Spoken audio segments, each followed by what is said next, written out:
At the center of the universe, at the border between the light and the dark, stands Castle Grayskull. For countless ages, the heroes of Grayskull have defended the universe against the forces of evil. Walk through the Hall of Living Pictures and learn the history and mystery of the Masters of the Universe. Dive deep into the mythology of Eternia, Etheria, and more. For those who know the stories of Grayskull will come the power. The power to be supreme. The power to be all-knowing. The power to be Legends of Grayskull.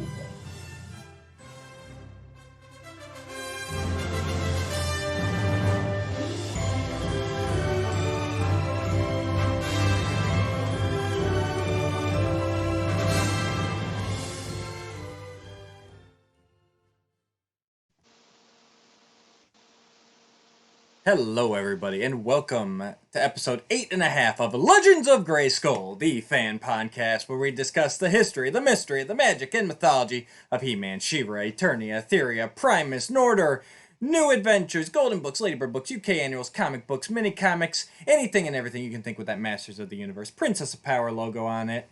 I'm Matthew Dooch. I'm here with a shaky Shawn Scavarna. How are we doing today, Shawn? I'm hiding in my room from my kids.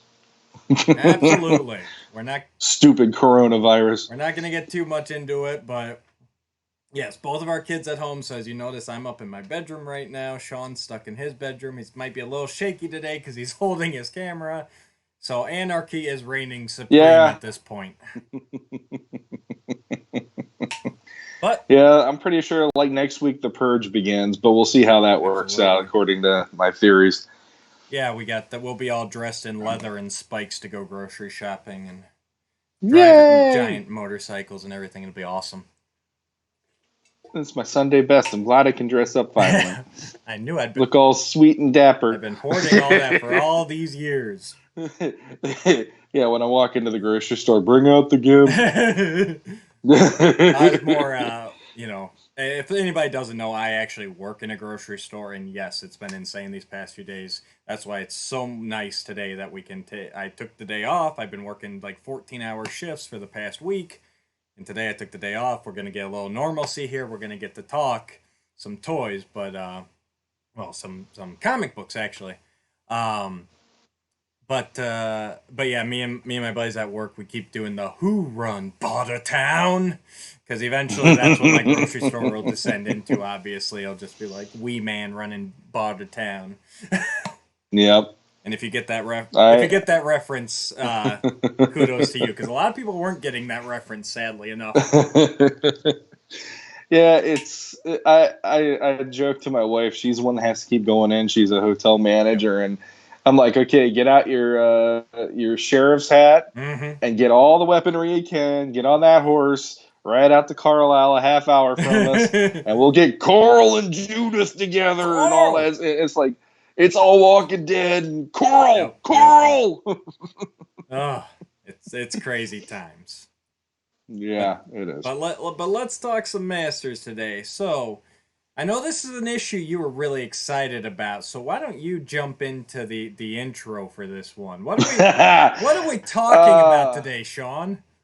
All right, so we're talking about the newly released. I could smell it off the printer, even though it was digital. Yes.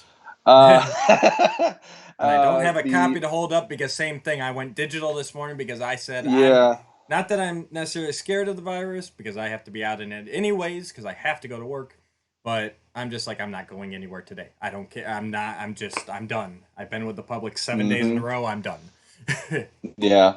So we're talking about He-Man and the Masters of the Multiverse issue 5. And for me, the end of the last issue had me going, okay, how are they going to tackle the mini comic Alcala old school foundations of the Masters of the Universe? And you were pretty pumped. You were pretty pumped for this issue. I was pretty pumped. Yep. And the last page of the last issue had me going, okay, we're getting to the Prime Universe, as they are calling it. And I can't even get my air quotes because my camera. Prime Universe. Prime. Something like Prime. There.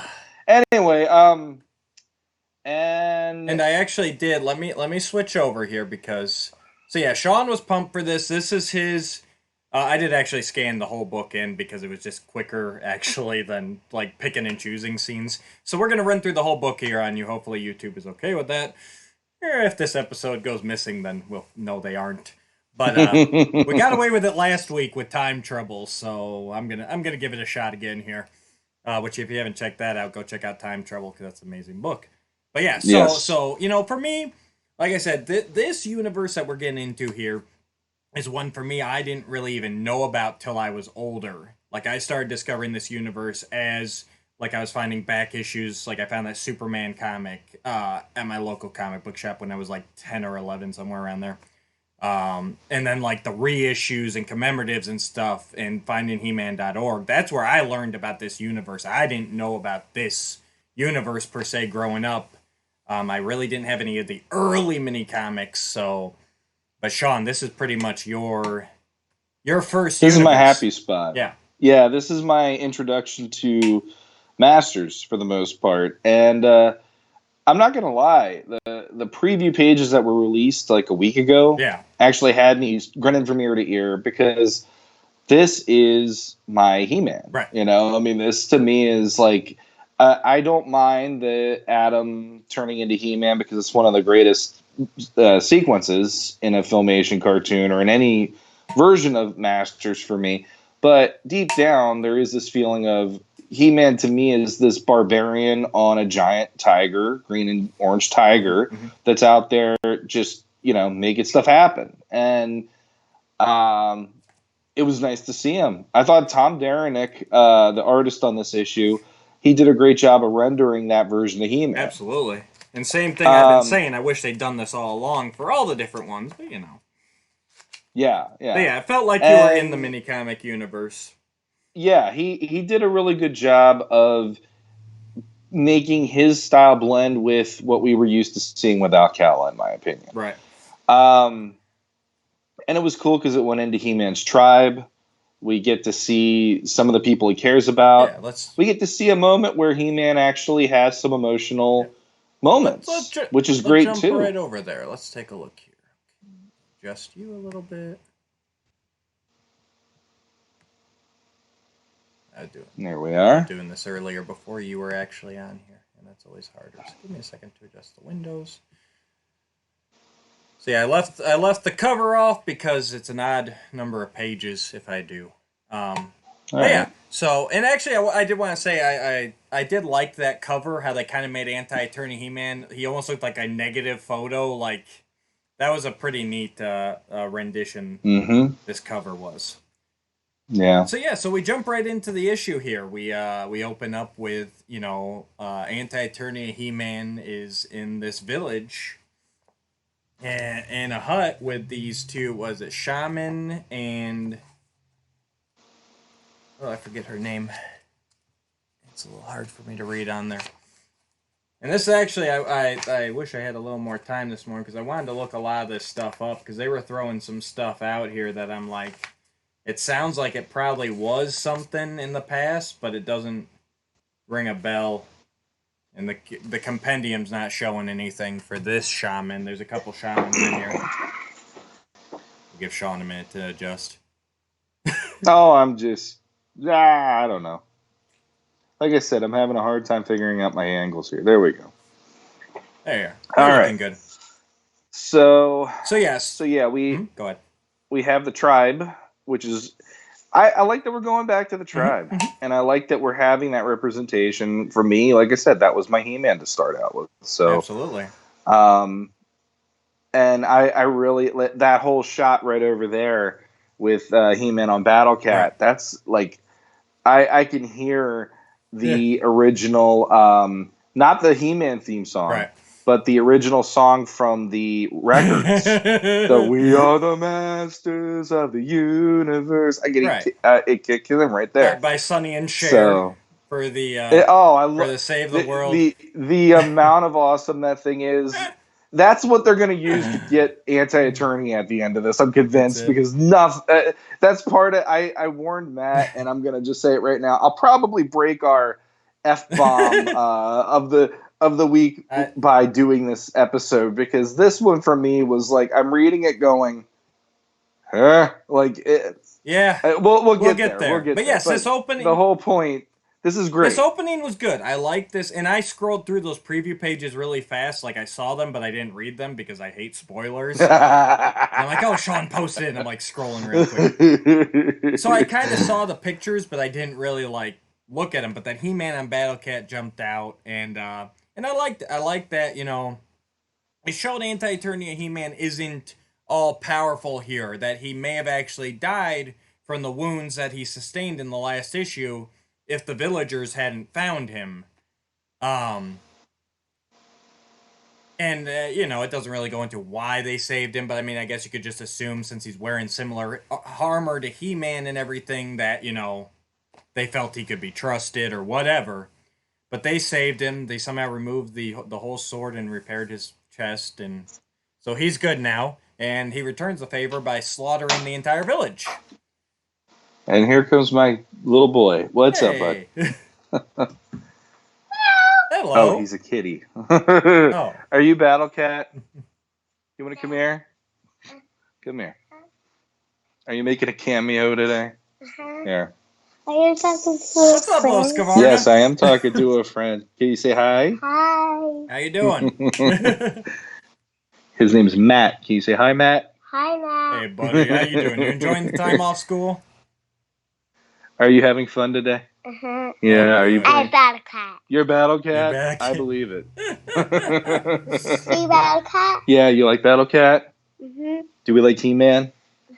Yeah. Battle Cat roars. Battle Cat roars? Absolutely. Yeah, you heard it here first, folks. Battle Cat roars. I like it. And he does That's great sound effects for the page that's up right now. There we go. You want to help me? What? Roar! As long as we keep him in the room, you can't curse. No, I've done it before in front of him. It doesn't matter to me. I'm that dumb. Roar! Yeah. Welcome to the entertainment portion of the show provided by my son. Luckily, my kids are busy with schoolwork right now. We got the e-learning, so they're all downstairs tapping away on their Chromebooks. So. Nice. Otherwise, they would be poking around the corner. They've done it before on episodes.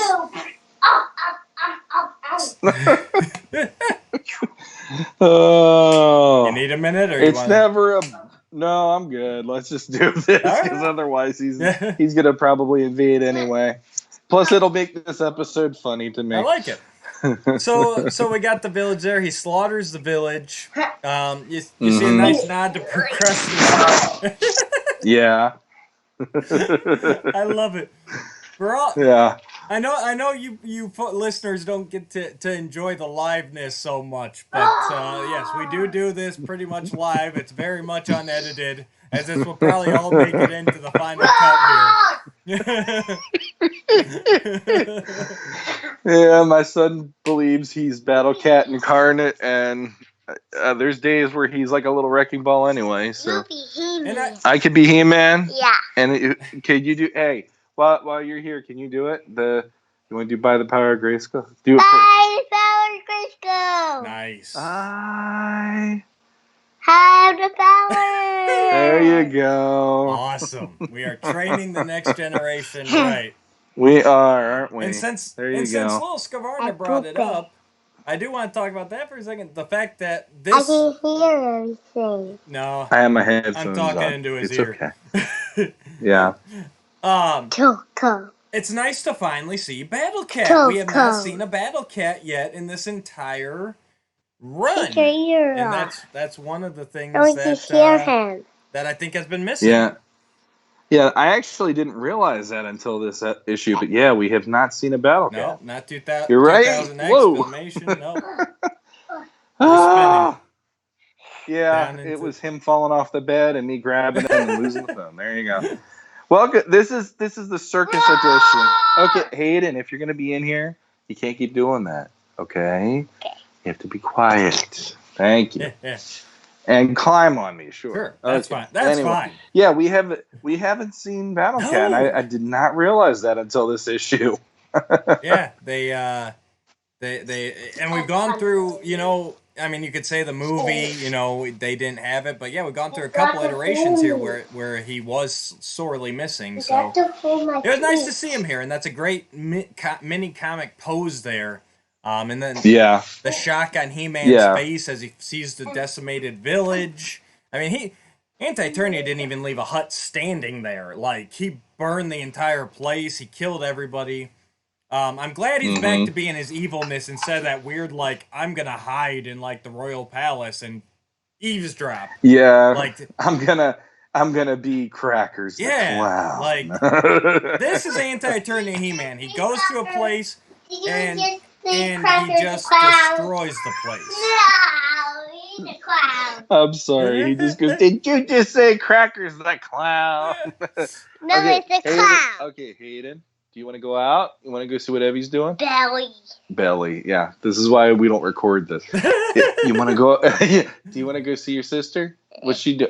Buddy, you have to be quiet, all right? Should have gone downstairs. Anyway, So, yeah. Hayden's enough. Let me do this, please. All right. So yeah, so we see the decimated village, and He-Man's so pissed off he just like starts punching the ground. It's showing this He-Man is very much just a brute, a punch first. Ask questions later. He's so overcome with emotion. He's just like destroying everything. Yep. And that takes us. No, I like that, and it has that feeling leading into all this where it's like, this is a He-Man that ain't gonna take crap. Right. He's gonna take care of business. Right. And so then we get to, I think this is the part you're probably talking about, where he's actually shedding some tears. His entire village is wiped out. Yep. I like that part. And then that's when Keldor and 87 He-Man show up. And I like this interaction. I like how the same thing. He's pissed off. He starts attacking Keldor right away. He doesn't. He's out for blood. He's out for vengeance. Yep. I like this bit with 87 and Battle Cat because I think it shows, even though we never saw him in the movie, that there was a Battle Cat still in that universe. Because there's that little. I think the art here has really hit its point. I mean, we've talked about before where it seemed a little sloppy and everything, but I think this is the point where it's like, okay, and I forget who's doing it for this issue, but Tom Derenick. Hayden. All right, give me 1 second here. He's driving me nuts. Come on. Go ahead. Yeah. So I like that we're seeing an emotional moment here from He-Man. I like that, his whole world is taken from him here. And it's like it's finally time. There's somebody actually having an emotional moment in this. There have been a few here and there, but it's like this is the first where it really hit He-Man in that way. And I like that it shows he's not just a brute. Yeah, it's we feel something for him because we know this He-Man. We've read all these stories about him, unlike Tappers, who we don't give a shit about. So that didn't mean anything. Yeah, and I like the connection, like you said. I like the connection with 87 and Battle Cat here. There's elements here of just little connecting moments that I think are nice. And again, I'm not gonna lie, like my favorite issue still is issue 3. Yep. So the fact that you have this, it's making this issue kind of have a little bit of shine for me in that way, where it's like, here's this version of He-Man that I always grew up with, even though Filmation was always there. This has always been like my base level He-Man, and they're giving him some stuff here in the first issue, the first pages of his issue at least.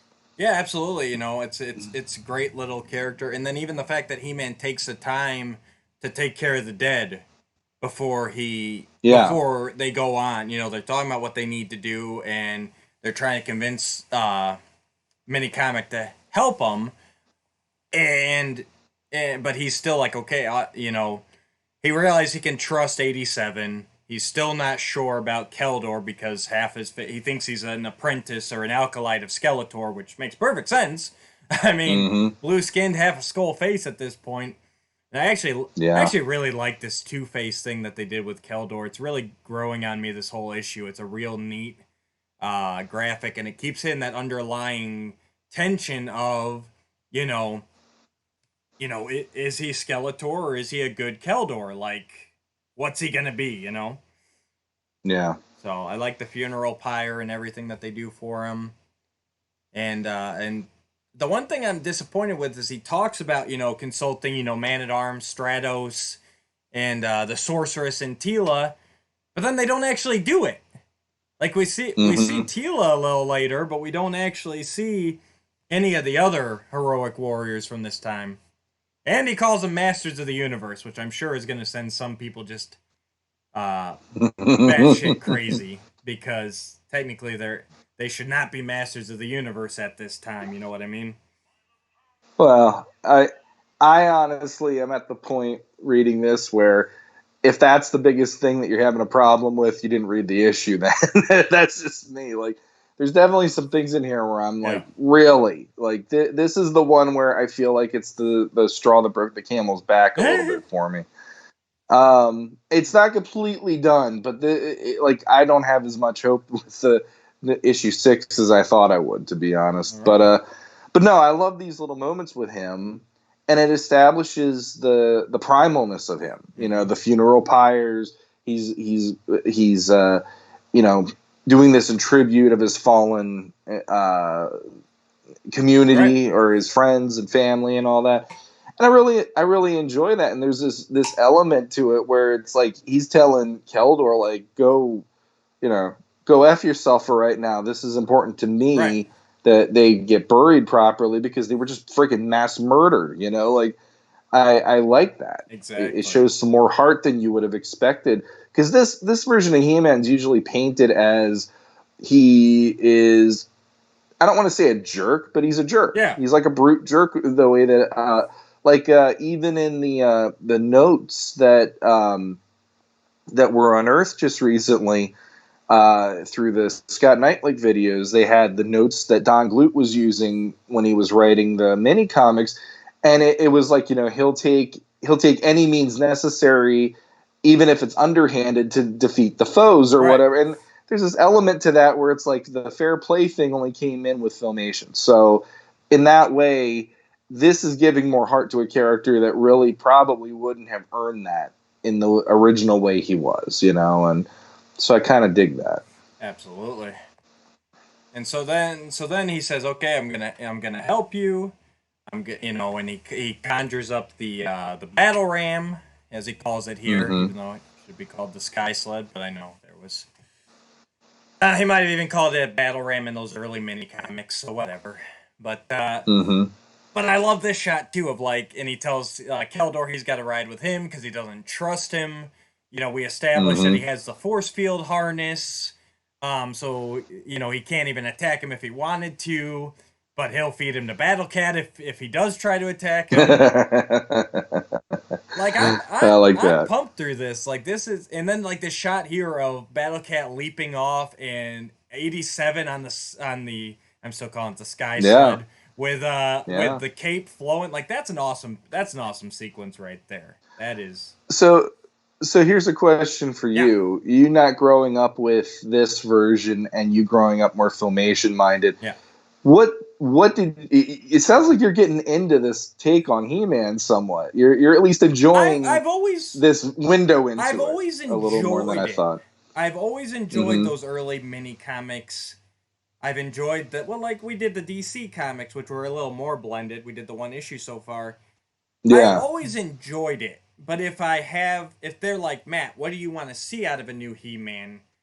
This isn't necessarily what I want to see, but I can still enjoy it. You know what I'm saying? Gotcha. So, okay. It goes a little both ways. But yes, I'll say it right now. Actually, overall, I enjoyed this comic. And I think what we're seeing here is I think this is the New Adventures comic, but flipped. Whereas you enjoyed the New Adventures comic because you didn't know much about it, and I didn't like it because they disrespected the source.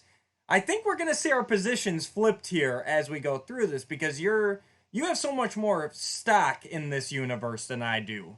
So I'm a little more forgiving.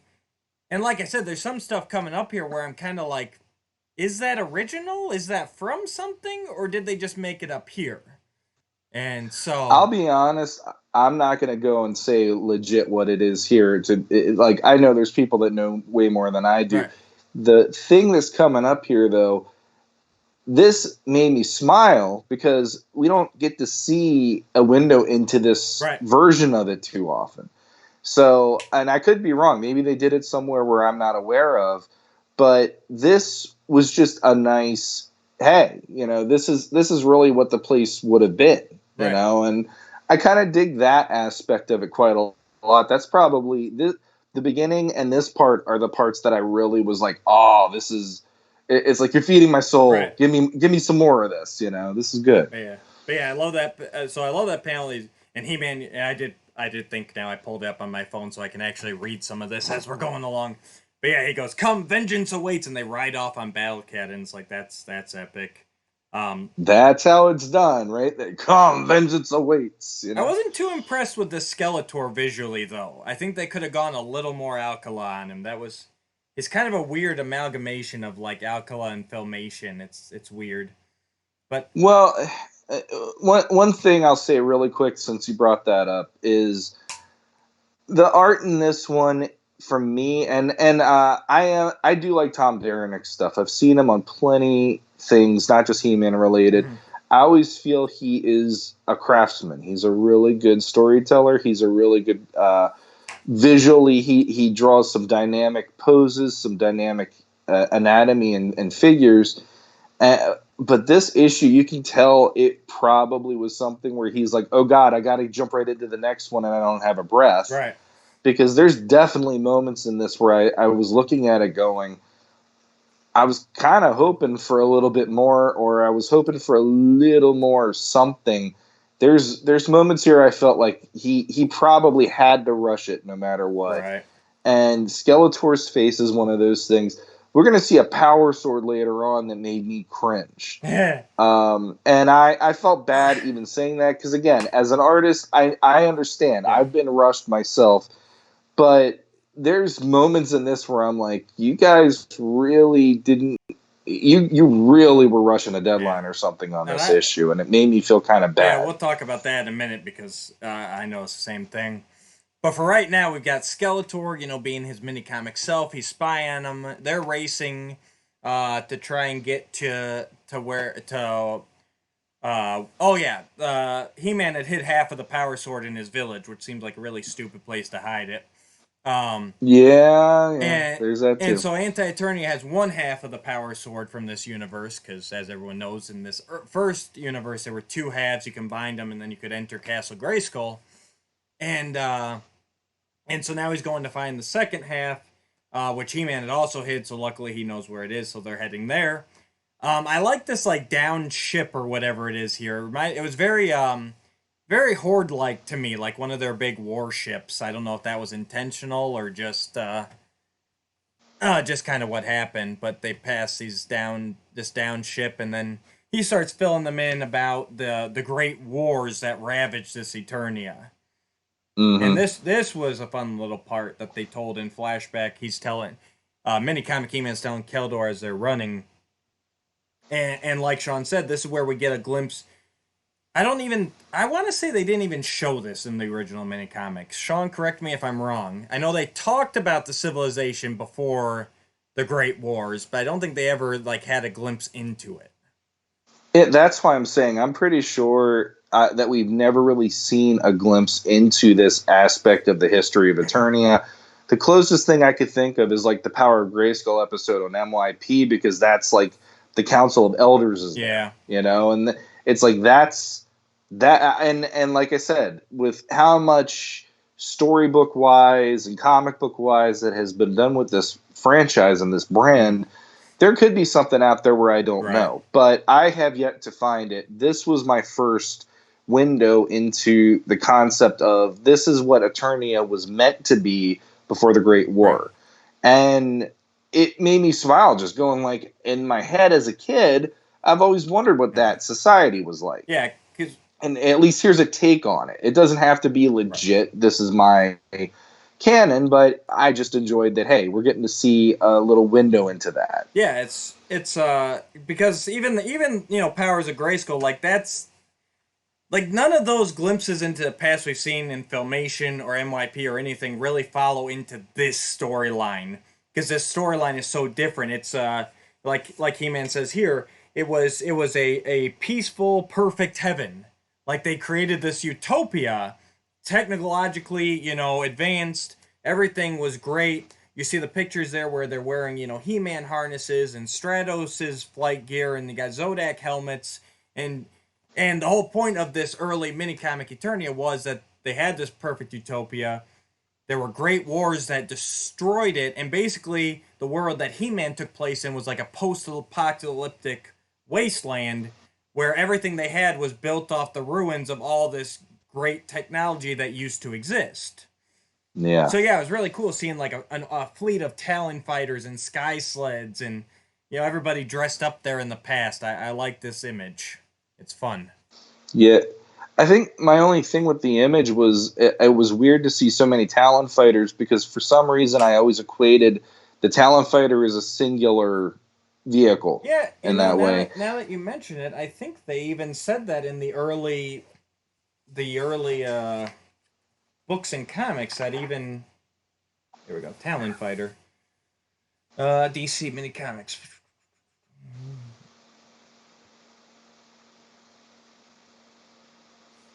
Yeah, it doesn't really. The character guide and world compendium doesn't really say one way or another. So, I mean, you could believe that's the only one left after all these years. It doesn't really. I guess.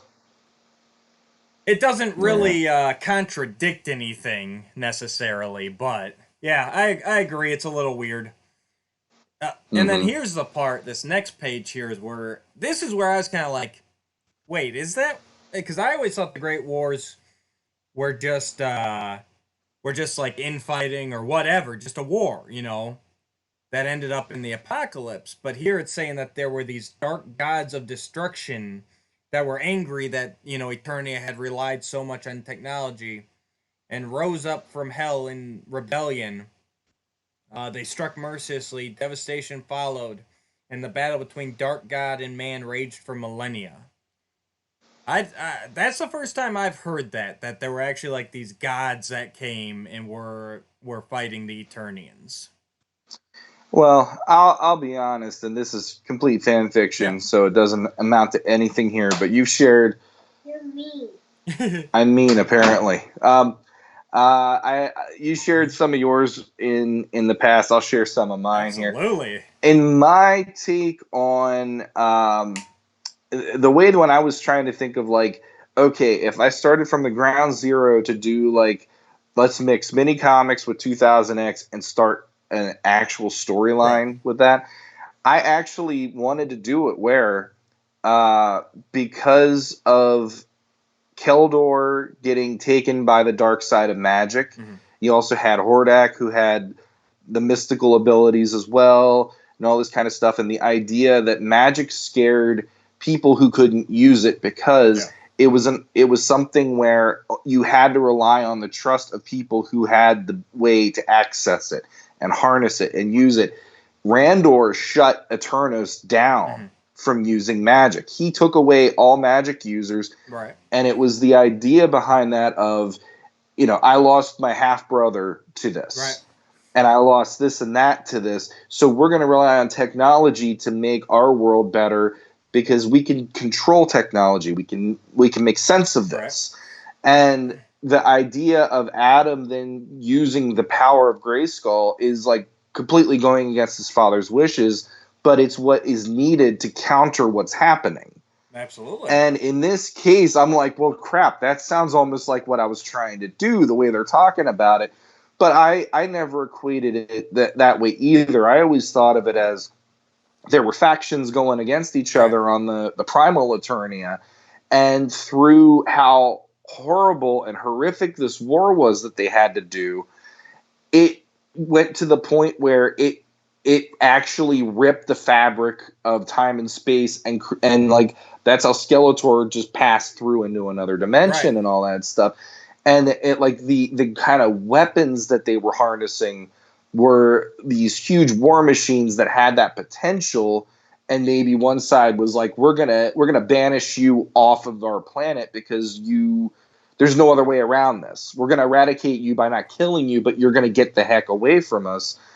And so I always equated it to more of that, where it was a bigger thing than here's these right. dark gods and stuff like that. I always viewed that as something like that was something that was probably in the background while all this was going on, and these gods were looking at these mortals doing this and probably just laughing at them. Right. Like, look at how they're fighting amongst themselves or whatever. Yeah, and that's how I always took it too. It's just a bunch of like tribes or whatever cities, it just and it just you crazy fools, you blew it all up. It's exactly. It's so, but I know in the Mark Taylor concepts, and he's talked about this before, that he had the same idea. Like basically, and if you look at the early stuff, like all the magic users were evil to start with, so magic was like the evil side of things. But that's what I was curious about. If they're just like going off of all that, the Mark Taylor talks and the little hints here and there, and just made it into this, or if they actually had some insider info that made them go, yeah, this is it. So. And that's the hardest part for me is it was Tim Seeley just drawing on this from this is how he always wanted to see it, right. Or was this the way that it was intended through Don Glut's notes through Mark Taylor? Right. And I mean, I'm not going to say this is the wrong way to do it or the right way. Yeah. It's a take on right. it, and I kind of dig that. And to be honest, here we are again, the 5th issue of this. Mm-hmm. And here we are opening up the potential of, well, here is a way that you can go into all that now. And just like in 2000X, we spitballed what could happen with just that premise.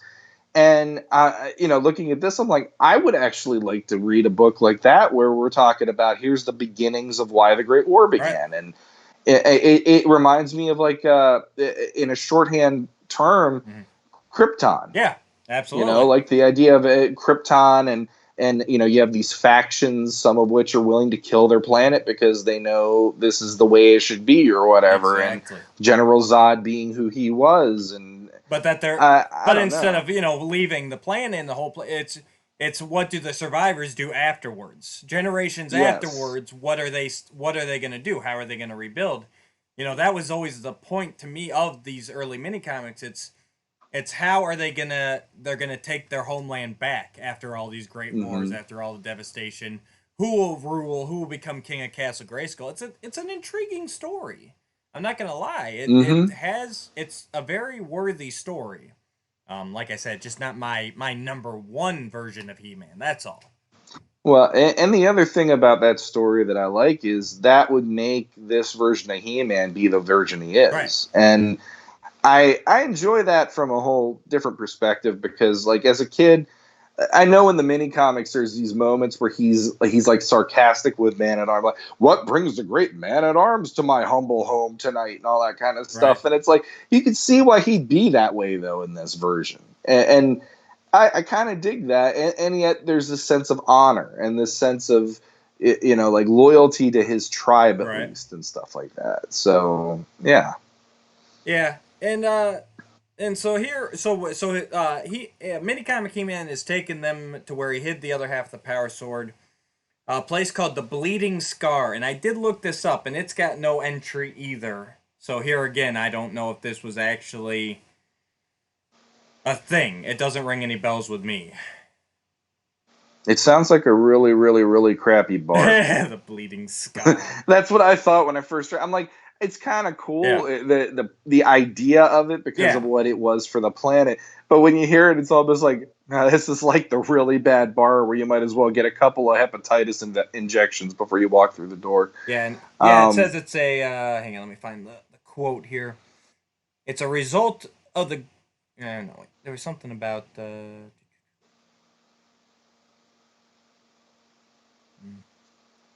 it was. Yeah, it's something about like all the dark magic seeped into the earth and left these areas around Eternia where there is here we go. Wounds in the world seeped with black magic and a cursive cursed artifacts.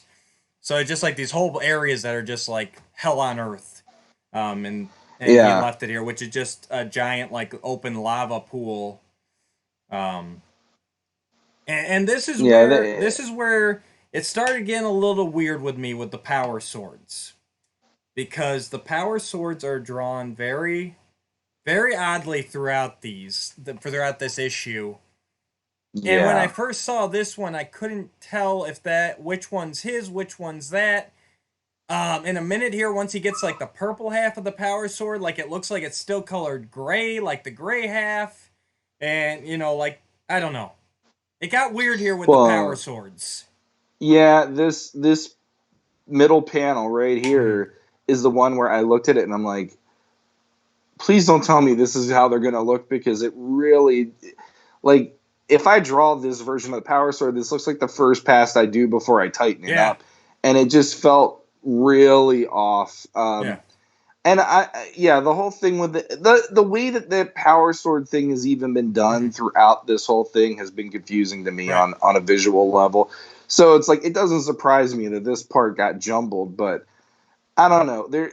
This is the beginning of where I started getting angry, though. Yeah. Like, right here, it was like, okay, so how did he know this was where he needed to go? Number one, and then number two, really, he got to this point already. You know, like, was there something I missed where they said this is where he had to go, or he just found it already? Well, and that's the one thing I'll give him here, and again, I don't know if this is just my mind, but I thought if you had one half of the power sword, it like helped you. It helped you. Lead to the other one. Lead you to the other. Wasn't that a thing in the?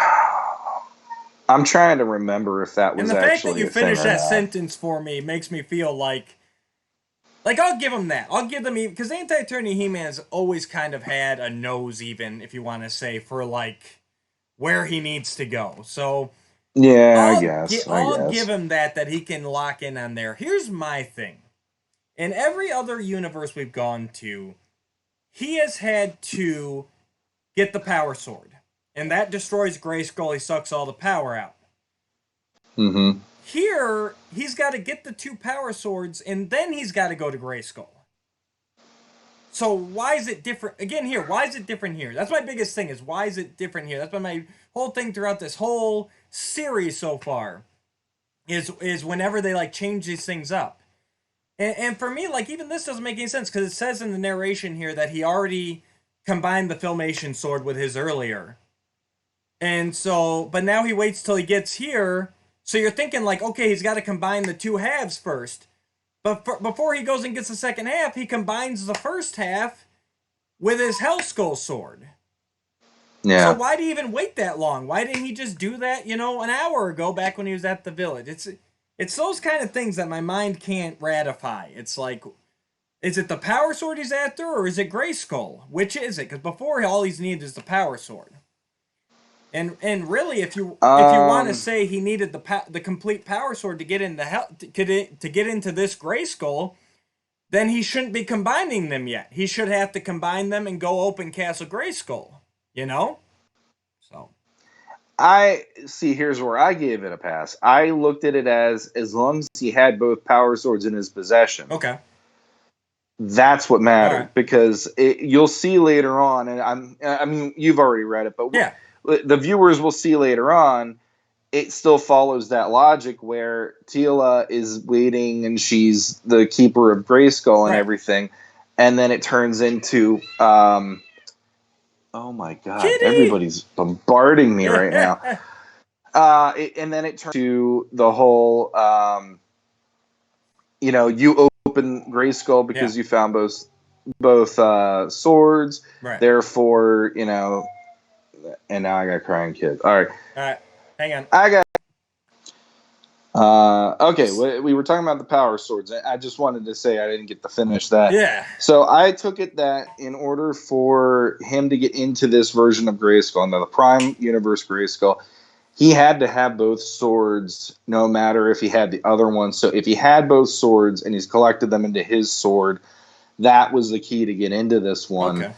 because it followed the traditional mini comic Yeah. rules, and so I gave it a pass on that All one. right. I guess in my head it was just like, well, he's already got a full power sword, so he should be able to, if he needs to get into Grayskull, he should be able to open it right away. But but yeah, I'll give it a pass on that. It was just one of those things where it was like, but yeah, the slot. Well, think of it this way: this Grayskull needs both of those swords to get into, Both of those and even though he swords, has both of those swords, that's the way I equated it, and I gave it the pass because he has all these other ones, but the like Filmation He-Man, it would be by the power of Grayskull, I command the drawbridge open. There's all the different, exactly, and so there's all these different incarnations or different iterations of how that works. But in this one, it's you need both halves, and then it goes into the lock. Right. Boom. You open the drawbridge or the jawbridge. Then. And so even though they're in his Hell Sword, it still works. Okay. Yes. Yeah. That's my. And I'll give it a pass there too. To me, though, I think. And I think they missed an opportunity where we could have seen him dual wielding with his Hell Sword and the combined Power Sword, which would have been pretty cool. But so he combines that. He sets off across the lava here to get the purple, the dark half of the Power Sword, and then he's stopped by He-Man. Oh no, wait, that's not He-Man. So then we get Skeletor, Merman, and Beastman showing up, looking all sorts of badass. And Skeletor's basically saying, hey, this is my world. I'm gonna conquer it, not you. He doesn't even care who he is. Sorry, I'm trying to get caught up on my phone too. Yeah. So then we get a nice fight scene between Anti-Eternia, He-Man, and Beastman and Merman. He flips Merman right into the lava, and he beats Beastman down. And I will say, there's a lot of great action in this. I loved this fight coming up here with the Evil Warriors, and then when the He-Man and Keldor show up. This is like we said last issue. This is what's been missing from the series all along, is them really making anti-He-Man work for it.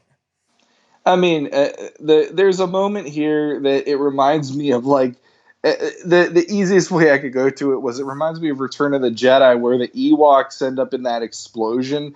The one gets back up and the other one doesn't. Yeah. And then he's like like pulling on his friend, but the friend doesn't respond. Yeah. So like Skeletor's there, and Beastman went up against Anti-Eternia He-Man, like, get up again. Yeah. Beastman, it's like that's pretty dark. Yeah. The fact that he took out Beastman that way, man. Right.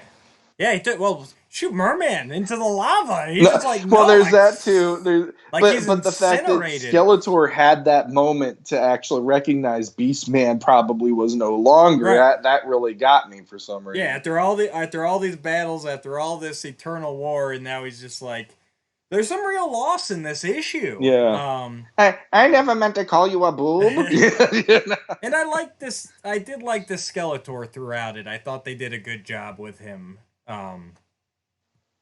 But yeah, and even here we get a little bit of He-Man, Anti-Eternia He-Man, almost sounding a little bit like a He-Man here, like he's saying he's tired of Skeletors. They will not threaten any more universes, and it was an interesting moment with him. I don't know. There's this. It's like, are we seeing a little bit of humanity under all that black skin after all this time? Or he's just tired of dealing with them. You can read it either way. But then He-Man and Battle Cat show up, and this is where it got intense for me. You got them going. Yeah, I like this. Going toe to toe. Battle Cat just chowing into biting his shoulder and everything, and some great dialogue between them. Yeah, I like He-Man just uppercutting him, and yeah.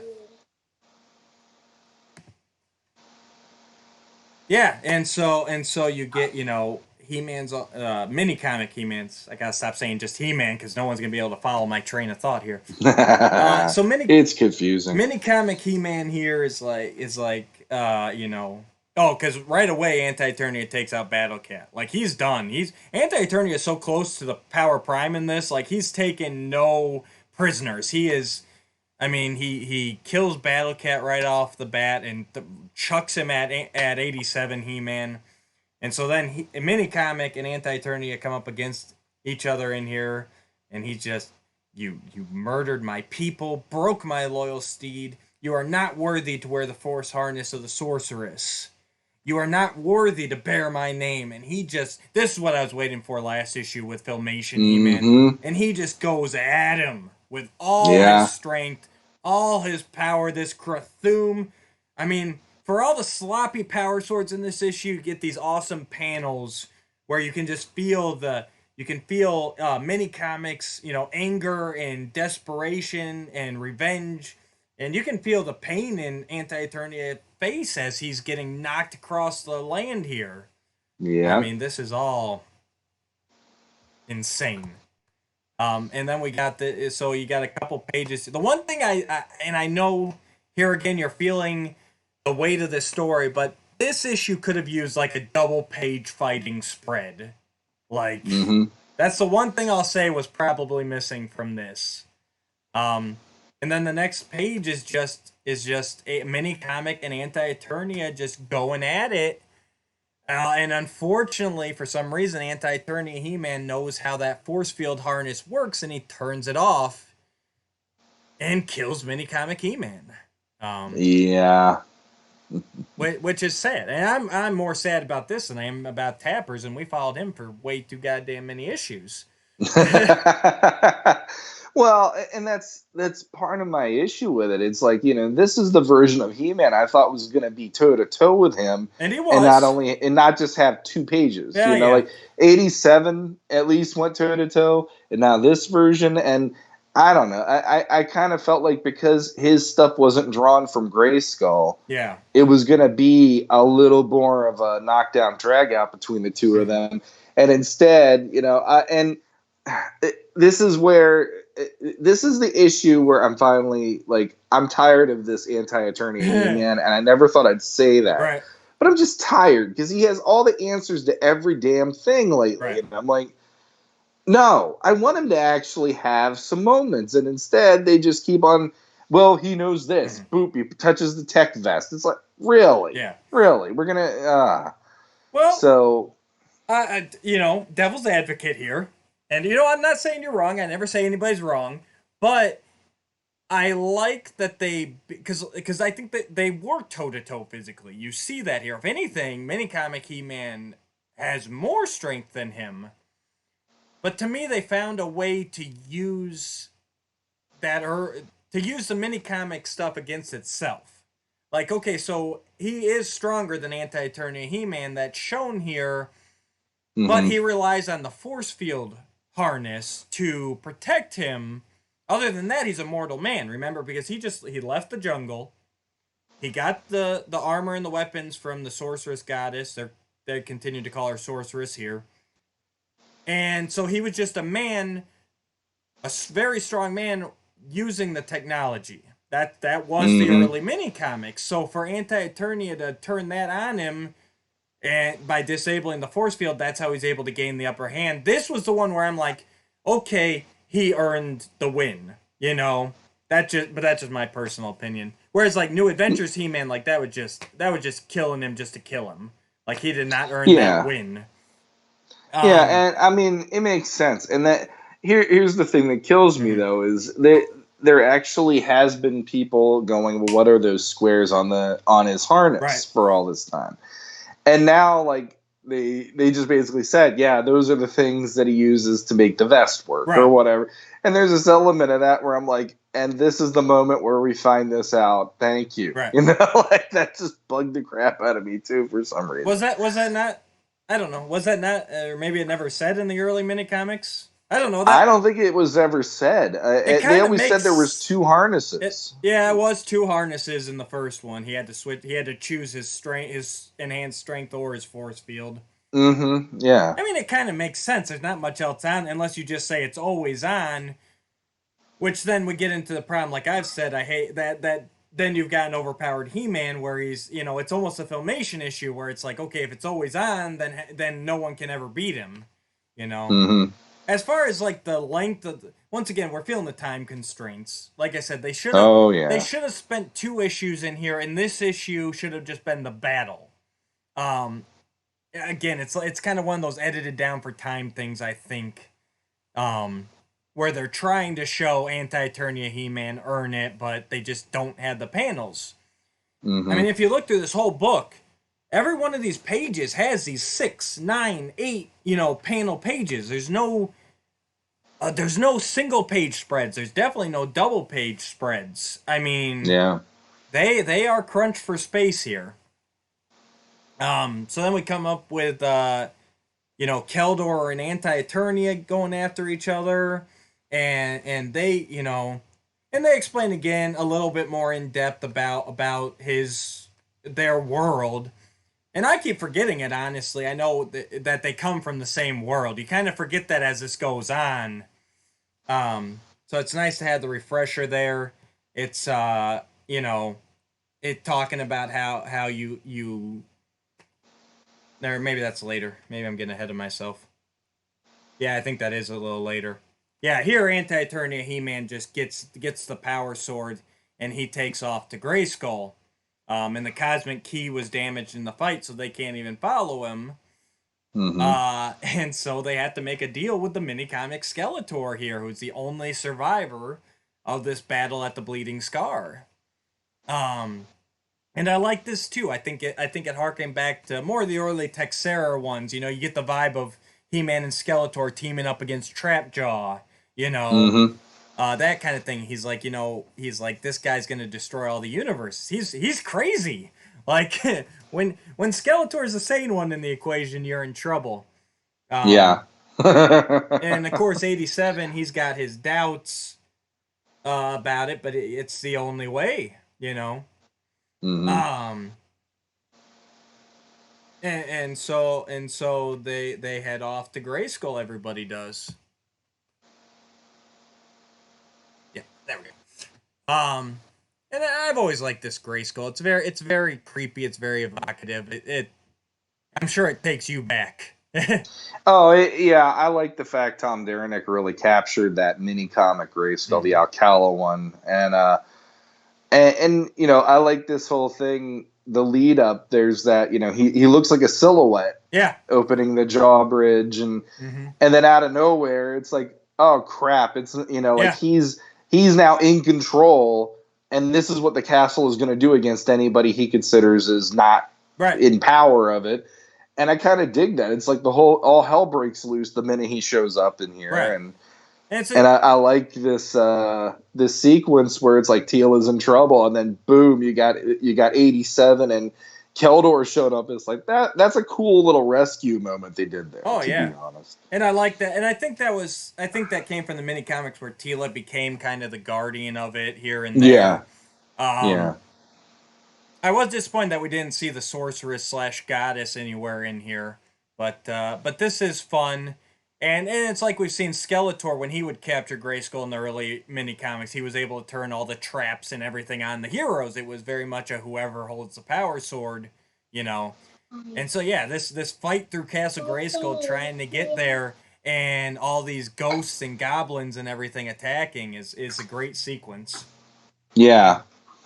Um, I'm a fan. I like that version of Grayskull too, and that's the other thing. Like Grayskull to me in the originals was like this haunted area. Right. I got another. Yeah. I got my buddy back with me. What's up, buddy? So it was this haunted looking castle, Right. and I really dug the fact that they dug into that aspect of it. Mm-hmm. And so then we get down to the. Oh yeah, and real quick here, I love what they did with the narration in this. Instead of using the typical text blocks, they went with that early mini comic scroll look there. Mm-hmm. That's a nice touch. But I even like the way that they have the bubbles for the spirit of Grayskull. Oh yeah, there. This is awesome here with the spirit. Mm-hmm. So the He-Man of Anti-Eternia made his way down into the darkest bowels of the ancient fortress. With each step, he could feel the powers of Grayskull trapped within his black blade surge with familiarity. They were coming home. Yeah. returning to the womb that birthed them. So yeah, and then you get the spirit of Grayskull, that white skull image. Um, Which is also part of our logo. it is. And so does that mean we made a cameo in this issue? we're here. That is Legends of Grayskull. That's actually my voiceover work right there. There you in go. those blue yeah. bubbles. But yeah, they do those weird swirly bubbles there. And just this whole thing here, I think I'm gonna read this here if you don't mind. It was inevitable, I suppose.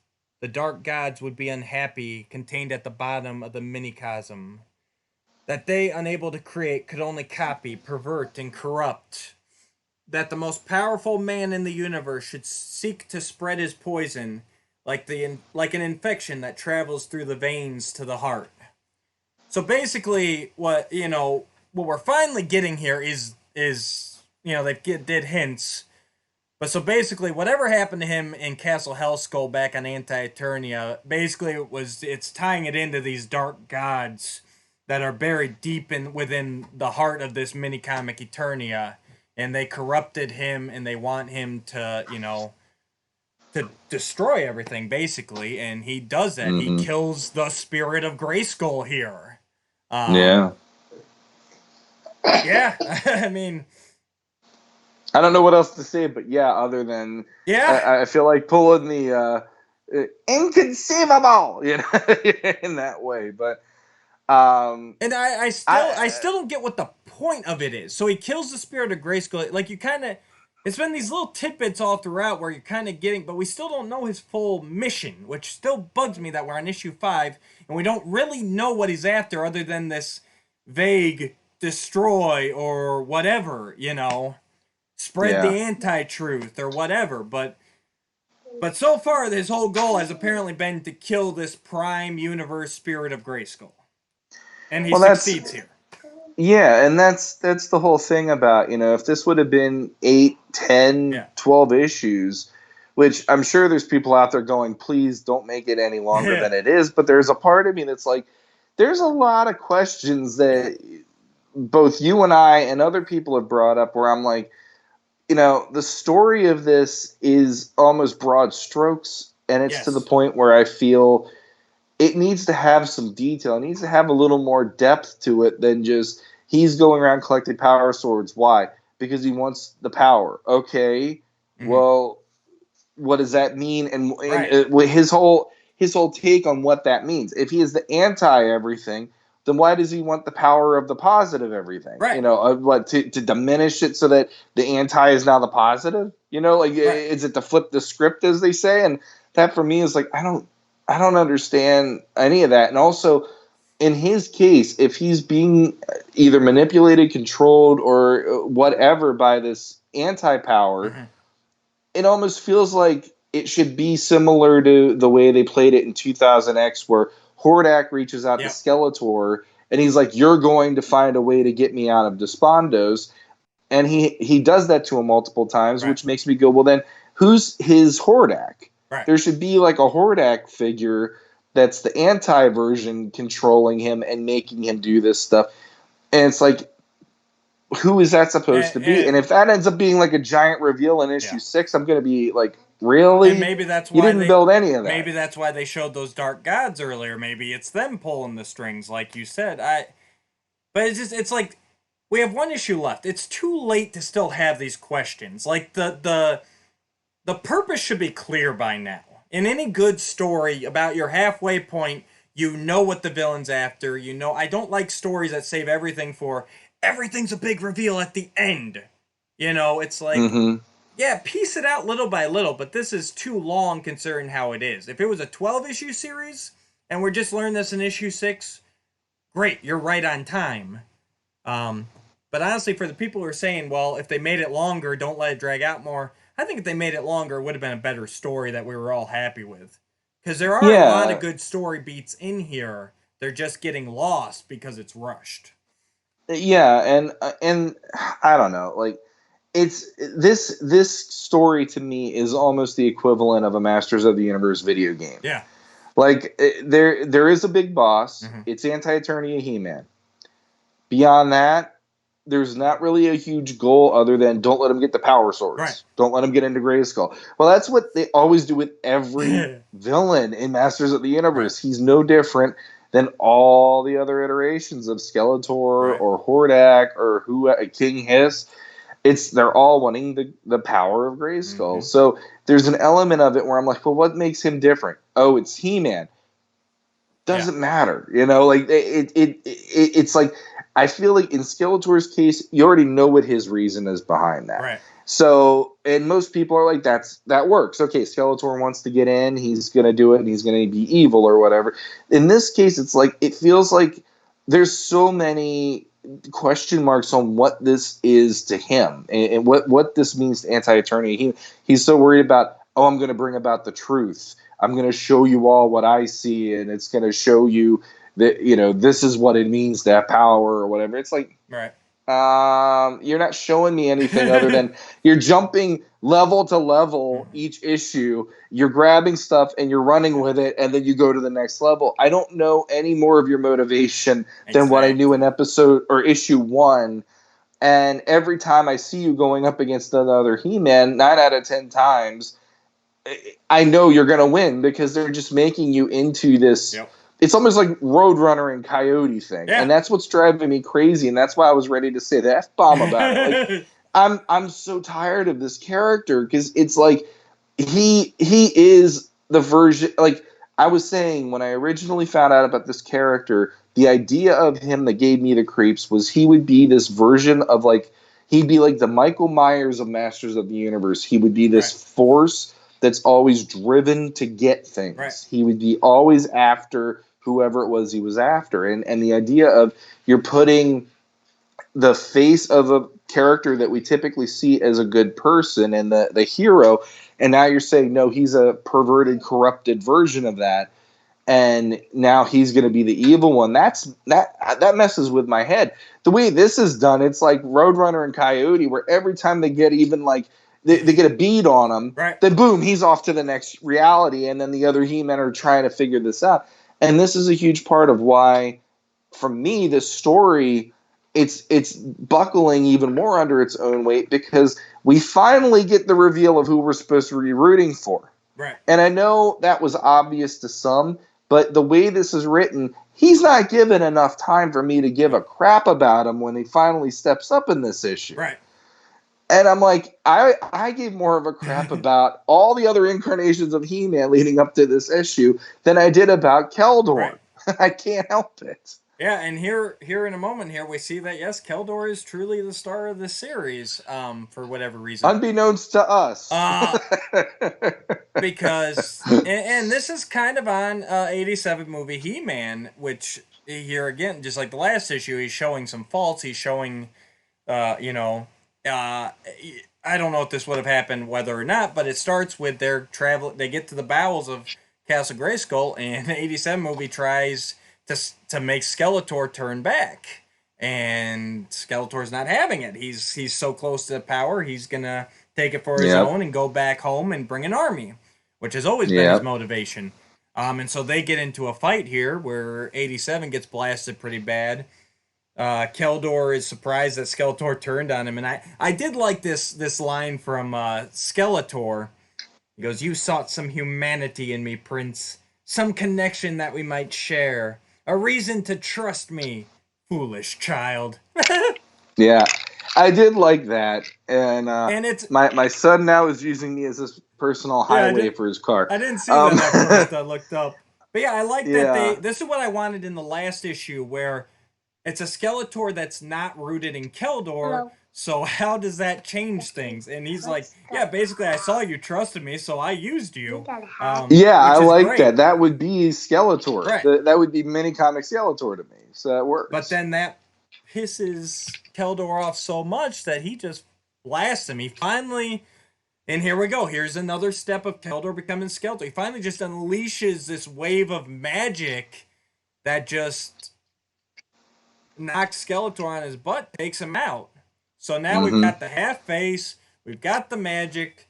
You know, how much closer is he to being a full-fledged Skeletor? You know, but at the same time, unfortunately, 87 was mortally wounded here. He was injured. He is infected with dark magic by Skeletor, and he passes. So you were right, Shawn. 87 did not make it. I don't know if we said. I think we said it on the show, but we at least said in private whether we thought. I thought he would make it. I thought this Mm-hmm. was gonna be 87 to the end, but. And this one hit. Well, This one hit me. This one, I'm like, come on, he made it this far. yeah, yeah. For me, I really wish they could have had it where last issue he would have bought it. Yeah. That would have been a hell of a, talk about a blaze of glory for him to be Right. just like he's done. He grabs a star seed and it's just like, I'm going to beat you into submission and atomize you because of what you've done. And instead, it's like it's almost like he gets killed with a whimper in this issue. And it makes sense because I like that there's an element of the Julie deal with the 87 movie with Skeletor using his sorcery on her and all that stuff. And the fact that he ends up getting killed, not with a similar curse, but just, he gets killed similarly in that way. But yeah, there is an element of, well, crap, now what? And I like that even when Keldor finally starts losing it here, I like that he goes, I don't have a key to get my way back home, and now the one He-Man I had left is dead, and he's just like, it's the whole, I got nothing left. I'm throwing the kitchen sink into this now, And right before we get to that, I did want to say 87's dying words, which I think is a little foreboding here. He goes, Keldor, I knew. I always knew. Gwildor was wrong. A Skeletor can never stop Anti. You need a He-Man. Mm-hmm. And then, and then Keldor just goes off on anti-eternia. They get into this big battle. And this is what I was thinking of a minute ago. This is where he starts talking about, you enslaved my world. You let us live just to suffer. You killed my brother's wife. I am Inigo Montoya. You have killed my father. Prepare to die. Prepare to die, yes. And this is another nice battle here. And that's what I'll give this issue. It had the action scenes, finally. Yeah. And they're just going at it. And it says, Anti-He-Man had what he came for. He had the power. Now he's just got to get back to Castle Hellskull. And Keldor gives it his all here to try and stop him. Yeah. I like that a lot. And for some reason, and this is where I got confused, because did he pull the completed two halves back out from his? Because he's got two swords here. Anti does. Mm-hmm. But the one he's got the black one, that's his, and then he's got a gray one, but he already combined the gray half with his Hellskull sword before. So what's this other power sword he's got here? I figured it was the mini comics power sword, and that's just I think it's both halves together, and he's just using them. But then why did he combine one half earlier? Like, see what I'm saying about the power swords? Like, they were really weird in this issue. Well, and okay, there's the old, and this is because I'm going through them at night. Sure. The one golden book where Skeletor actually gets into Grayskull. I can't remember. Is it the Sword of Skeletor? I want to say it's the Sword of Skeletor. He gets the swords most of them in those early ones. And so he gets in, and there's like the whole He-Man gets thrown into the dungeon, has to fight Beastman. Yeah. Throws Beastman out of the dungeon, gets his way out of there, and then they have a fight where Skeletor's about to open up the door that unlocks all the power and knowledge. Right. And He-Man has to have the confrontation right there at the vault door and all that. And so in that sequence, you see Skeletor grab one half of the sword, but it looks like he should have just grabbed the whole entire sword out of it. Yeah. In the way that was set up and drawn. And that's why I've always had that logic about it, even as a kid, because of that panel. So in this, I'm just like, oh, it's probably both halves of the sword. I don't know. Okay. Yeah. Like I said, it's really weird sequence of events, and that power sword again is drawn sloppily here. It almost looks like the Eternity War power sword to be honest with you, it's got those little longer hilt guards in this Yeah. shot here where he's holding it, but yeah, I sloppy actually power thought swords. it. Yeah, I thought at points they were actually trying to do the swords on the flag Yeah, of Grayskull. Here and maybe. there were moments where I'm like, it looks like he thought I should do that one, and then it turned out no, I need to do the other one, but he never really reversed. He didn't reverse Yeah. course once he started Or down maybe that they're road. saying once it's combined, then it looks like the flag swords more like. I don't Yeah. even know. There are a lot of questions we have, obviously, and I don't think we're ever going to get proper answers to them I because I hope think we this do. is. It's like I said the last issue. There's this feeling, or the last episode when we covered it. There's this feeling to me of this is an island in a chain of islands that won't be connected, and then we're going to go into something else Yeah. after this is over and go. Then why did we just have that mini series take place or whatever? Yeah. So But we'll see. they're We'll see. fighting. They're both pissed off at each other. Tila's coming up to help, and poof, choom, whatever sound effect you want to use, they're both gone. Mm-hmm. Leaving her to clean up the mess. And then we get to the final pages here. And I actually liked this. I liked these 2 pages here. Finally getting to see the full force of anti-eternia. So we go back to anti-eternia here. King Randor's on top of Night Stalker with Screech, and he's getting his forces ready to attack Castle Hellskull. He says, my brother's been missing for what, days, weeks? Oh god, I closed it out. Yeah, he's like, yeah, and King Randor's have it here. Anti-Eternia King Randor, very MYP armor here. Mm-hmm. And he said, we're fine. Well, this is it. We're fine. I've lost enough. We're taking it back. And he's getting his forces ready to attack Hellskull. You got Red Beast there. You got all the evil warriors basically. Ninjor in a neat color scheme. Trapjaw, Evelyn. But they're all colored very good. Lots of greens and oranges and very Eternos Guard motifs going on here. Evelyn is a little friendlier looking. What do you think about our heroic evil warriors here? I think it's fun every time they show them, Yeah. which has only been 2 issues now, and Yeah. it's the craziest thing to think everybody that you think are going to be the ones who are going to cause trouble are the ones that are going to actually go in and stop the trouble in this case. And I will say that final panel on the second to last page. Yeah. All that I hear in my head with that opening and the glow was turn around. There's an element of that freaks me out to this day. That angelic looking demonic face. It just but yeah, and then when we get to see the next page and how it all works out, that opens more questions that it does me feeling like we're going to have a final solution. This is the ending of 6 issues. Absolutely. Yeah, so we have Keldor is inside Castle Hellskull. He's confused. Where am I? And he goes, oh, what is this? Gods above and below. I have half a power sword. So that kind of answers that question a second ago. That's only half a power sword. Oh yeah, that's right. I forgot about that. But here again, it should be the dark half, not the light half, but whatever. And then all of the anti-heroic warriors are there, and you get this great shot of Stratos, Man-at-Arms, Clamp Champ, Tila, Buzz-Off, Manny Faces, Cyclone, Fisto, I think, in the back, and then Orko, all in the black-red anti-color scheme. And they're already, they say we have universes to enslave. So, yeah. And that's it. That's the issue. That is the issue. So, whew.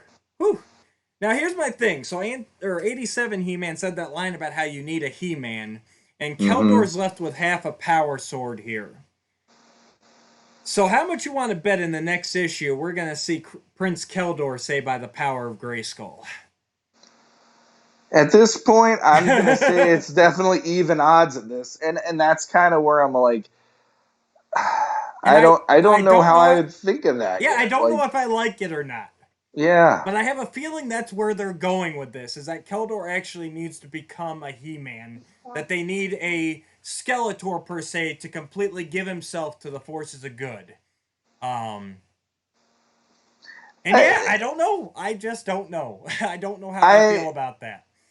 this issue for me is like there's a lot of people that don't like The Last Jedi. Yeah. And this issue for me was The Last Jedi and Masters with this, because like everything that I thought was coming a mile away is now not what is on the table at all. So I got to give Tim Seeley credit for it wasn't going exactly how I was expecting it to. Right. But then there was an element of I don't really know if I like where it went though, Right. because and it's not because my version's better, but it's very much in this whole like he didn't build up the Keldor character to make me give a crap. Like Right. the first issue Not is like he pretty thinks much he the did. only. Well, Yeah. no, exactly. Like it's like I said, it's broad strokes, Mm-hmm. and in this case, like Keldor to me is still somebody that I don't care about, and um, I don't Yeah. know. I feel like there are still a few He-Men that he could draw upon to go, I need your help, but does it matter anymore at this point? Like it Right. probably will be Keldor finally doing by the power of Grayskull, giving himself into good. But I don't like that as I don't much. know.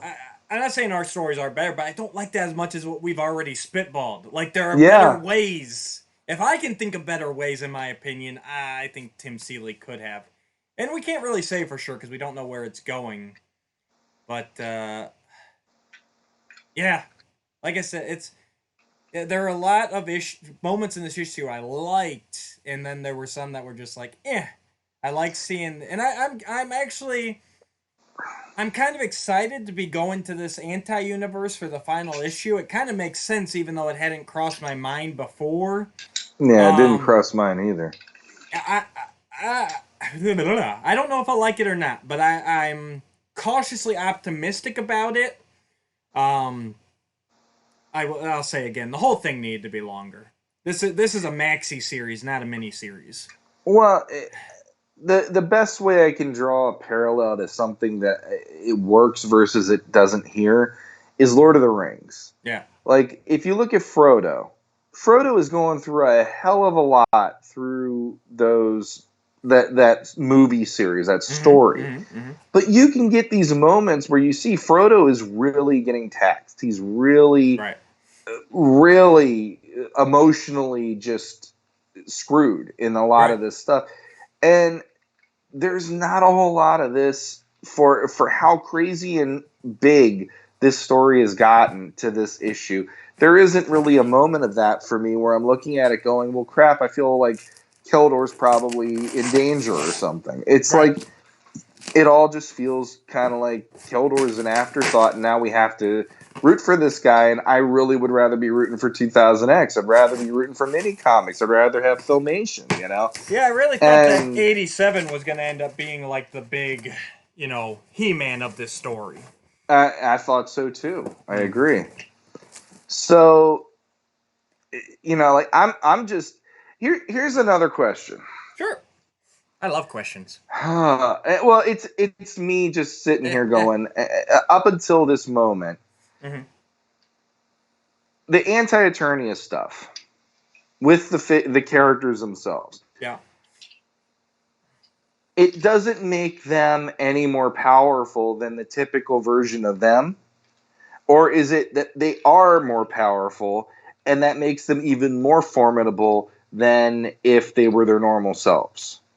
If they have the anti Sure. whatever it is that makes them the black and red versions of themselves, I because go ahead. I would say they are more they're more of a threat than normal because they will not hold back. It's Okay, so it's like a it's zombie virus to it's them a in a zombie. sense. Well, In like take whenever Superman gets enslaved by Darkseid or whatever, and all he right. becomes more deadly because he's not holding back. He has no he has no restraints on himself. It's All not right. that he becomes more powerful, it's just he doesn't give a shit. So Gotcha. he doesn't care if anybody dies. He doesn't care if he wipes out half a city block to accomplish his task. So in that case, if you take these like Cyclone's a literal tsunami of power. If he wasn't trying to not hurt innocents or not hurt bystanders, or even just to take, the evil warriors to justice rather than kill them, if he wanted to, he could wipe out the entire coast of Eternia in an afternoon. But he doesn't, because it's his humanity, his heroicness that holds those powers in check. Gotcha. So now you take those same powers and make them evil, and he don't give a crap. So yes, he's all right. He's not more powerful, but he's more deadly. He's more of a threat. And here's more of a threat too. But that's kind of the thing. They haven't quantified that. No, they haven't. And that's a huge misstep for me in the story. Like, okay, what does it mean when somebody gets the anti this? Right. And so far it means that they're going to look like the Venom version of He-Man or Teela or what, like they're a negative version of them. But does it increase their strength? Does it increase this or that? It increases their bloodlust. It increases their wanting to enslave other races and turn them into like-minded beings or wipe them out. That's pretty much all you got, and so there's an element of that where that never was addressed, because I kept thinking through this whole story, He-Man had more power than normal because this thing was dealing with him on top of all this stuff. Well, you could take it now, like that's just for regular, like they look into the orb of hell or whatever it was, orb of horror. But I think now they probably are amped up because anti-He-Man has all the powers of Grayskull now. So now we're talking, I think, more of a Jet Li the One type situation where it's like, okay, he amassed all this power from the different universes and it's all ours now to tap into.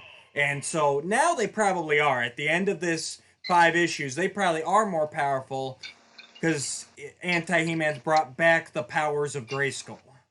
And so that's kind of multiplying them. Because now they're going from, we're going to enslave anti-Eternia to we're going to enslave the universes. Like, everything's ours now. It's God Skeletor at the 87 movie on steroids. So, but, so ranking. Ranking for issue 5. It's mid-range for me at this point. I'd say I'd probably like it a little better than the last issue, only because last issue my moment probably was the 87 going toe-to-toe with Anti. Yeah. And like you said, he was He-Man at the beginning of the issue, and then boom, we had Adam the entire rest of the issue. Yeah. So the nostalgia with that for me just kind of fell flat, because I signed up for He-Man. I didn't sign up to see Adam doing this stuff. So I'd say it's probably as crazy as it sounds, it's probably my second favorite issue out of the issues they've done to this point, with 2000X still being the first favorite, because that one to me was so much more concise story from beginning to end out of most of these issues. Yeah, I'm right there. So I this is my second favorite issue out of the series. My first is 2000X, then this one, and then the first issue, and then Filmation, and then New Adventures. Like, honestly, I'm still holding at a 5. I'm going to hold at a 5 for the whole series just because I have to see this final issue because it's been so up and down. But this is definitely on the higher range of it. I enjoyed it for the most part, sloppy drawings aside, and a little bit of story confusion, but that's just the problem with the series. That should be the tagline. He-Man and the Masters of the Multiverse, it should have been a maxi series. Like that. That's the biggest thing holding it back. If you broke this down again into the beats, the story guide format where they're just listing the beats, I'd go, my God, you got a winner here. Like, this is gonna rock. But the execution is just not there for me. Yeah, agreed. Are you excited for the next issue, or are you more like, okay, we're done finally. Once we get the next issue is the question. I am excited and I am full of dread and I Uh-huh. am ready for it to be over. Yeah. Oh, It's hi. it's all of the above for me. I want it to end finally, as there's a part of that. Mm-hmm. I think it's gonna be a big drag out battle at the end here. So I think that's Mm-hmm. gonna be cool, seeing the anti forces go against each other, and maybe even some universe hopping still, because they do mention universes still.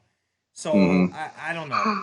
But the only thing I'm fearful for is that we're not going to get all the answers we need. And I know Oh, Little yeah. Scavarna agrees with me. I can tell by his face. Can you say yeah? Yeah. Yep, Yeah, see? I there he knew goes. it! He's the little Prince Adam. I mean, just look at him. He looks like 2000X Prince Adam when He's he was a getting little there. boy. Yeah, It's yeah. crazy. No, So, how about I you? think I'm gonna I'm actually more dreading the last issue because I'm not as like into this as I wish I could have been Yeah. leading into this sixth issue because it's been it's been a as some people write in their yearbooks, it's been a long, weird, crazy ride. And that's basically what this story is to me at this point. Right. And I'm gonna actually go on the record and say I wish they would have done it where they just stole the He-Man from the different realities Yeah. and brought them all together like Spider-Verse, It because should. that might have actually helped with the characterization. Yep. Instead of, I mean, like every issue, I said it last episode, every issue we're going back to, we're establishing the world. Here's this, here's that, here, and it's like that makes you actually Yeah. feel that the He-Man in that reality is your protagonist. Exactly. And then when they die, you're like, well, crap. Now I'm left with the guy who's not doing a whole hell of a lot, which is Keldor, you know. And like I said, it's a weird story to me in that way. The fact that they used Keldor, a previously unexisting character, the Prince Keldor, the anti-eternia version, as your main character is bothersome because we have all these He-Men that we've grown up with, that we love, that we hate. I still say they should have jumped worlds, but they should have been collecting He-Man along the way. Like the army should have been growing throughout this whole thing. And by now there should be like, even if you lost some along the way, which is still could be compelling if done right, you could still have like a group of 3 to 4 He-Men ready to go up against Castle Hellskull right now. And that I think would have been better. Just a better, and like I said like if the whole idea was to find the Star Seed and they collected He-Man along the way, while Anti-Eternia was collecting the powers of Grayskull, like that would have been a tighter story. That would have been a more cohesive story, and that's what we needed in this, is a better, solid storyline. Give us an ABC. They're doing this to do this, and then they do this. Yeah. You know? But we got what we got, and we've got one issue left to see if they can wrap it up in a at least in a satisfactory manner. We shall see. We shall see.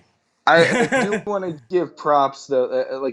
One of the things I really liked in this issue was when Minicom became, I forgot to bring it up earlier. Minicom became Man fighting Anti-Eternia, and I like that there is a moment where Keldor is saying to him, "This isn't going to dictate morals. This isn't this. He's like, this is the legit. We're going for it kind of thing." And when I read that part. Later. Yeah, and when I read that, it made me go like, yeah, like, because as a fan of that era, it was so thrilling. And then the one thing that drove me crazy is there are two nyas in the issue. There are, and they make no sense, even though and on top of that, it made me go, don't tell me that this is your way of saying Keldor is going over to the dark side, because nyat was never a thing until recently. And that drove me nuts too. At least they're not using the M spelling, that meow, like the gangster does. Exactly. They did use the N, but what people don't understand, and I guess I've never gotten confirmation on this, but I think what they're going for is that that scream. Whenever Filmation Skeletor would be like thrown through the air or something, by Yeah. He-Man or She-Ra, he'd do that. Rah! Yeah. Like, oh my god, I'm being thrown through the air. But for some reason, everyone's taken that to be like, oh yeah, he just says that like randomly, like he's like a Pokemon that just is like, Charmander, Charmander, and he's like, yeah, yeah, yeah. It's like, Yeah. no, he doesn't just say it. It's his Skeletor had a unique scream, and I think that's the noise that everyone's taken as Mia or Nia. Mm-hmm. But yeah, he doesn't just say it as he's casting spells. That's ridiculous. Yeah. So, anyway, I'm tired. I'm me exhausted too. from this issue. These issues just wear me out. I mean, at least I'm not standing on the concrete basement floor right now to do it. But still, like, just wrapping my head around this stuff, it's like, yeah, I need a nap. But, yeah. So we'll see what happens in a month. We'll go from there. Yeah. And so this will be our one episode this week. Just time constraints with the kids being home and everything. As you can see, with one crawling all over me. I'm glad Shawn made the time. I know. I'm sorry, Shawn. We went a little bit longer than you wanted to. One quick announcement here to go along with the like, subscribe, and share spiel. I did pick up a couple things here. They were shiny and new. The spring convention exclusives for Funko. I got the Triclops pop and the Slime Pit He-Man pop. And which now do you want to tell them about that? Yeah. Well, now that I've got the translucent pop in my hand here, like he looks so cool. Now I'm really jonesing to get the classics Slime Pit He-Man pop, because if this guy looks this cool in the translucent plastic, I can only imagine what the classics version looks like. But he was just looking. I stopped into my GameStop. I'm like, they usually never have anything, but they did, and he looked too cool to leave on the shelf. He looks identical to what you're gonna get for classics, because I got mine downstairs, and really that's what you get. Yeah. I can't even get the light to hit it right on the camera, but yeah, just that glowing thing in there is pretty cool. But the announcement is actually I have an extra one of each of these. Oh. So, everyone out there, like, share, subscribe to our YouTube channel, because in a couple, I don't have a firm date, but I'm gonna be giving these away to one of our loyal listeners. And I'm gonna do something with our subscribers. So please subscribe so that you get entered. In a couple weeks here, I'll give a Slime Pit to one person and a Triclops to another listener. But you got to be a subscriber to be eligible. So we're sitting about 23, 25 subscribers. I'm not really sure right now. So really good odds right now, guys. Jump on in. There you go. And you'll be entered automatically to win one of these. So like, share, subscribe, ring the bell down below so you know when we're premiering a new episode. Shawn, you got anything? The only other thing, my son wants to go play Mario. The only other thing is, did you want to share the big event, or do you want to wait on that one? We'll wait. Okay. We'll wait. Yeah, probably that's pretty much it then. So, hey, Hayden. Yeah, you gotta get him to say it with you. Come here. I'll go first, and I'll let the Scavarna boys wrap it up. We want to thank everybody for listening. Hold on. And until next time. Say, until next time. Until next time. Oops, hold on. There you say it again. Until next time. Great. Thanks, buddy. All right, guys. Take care.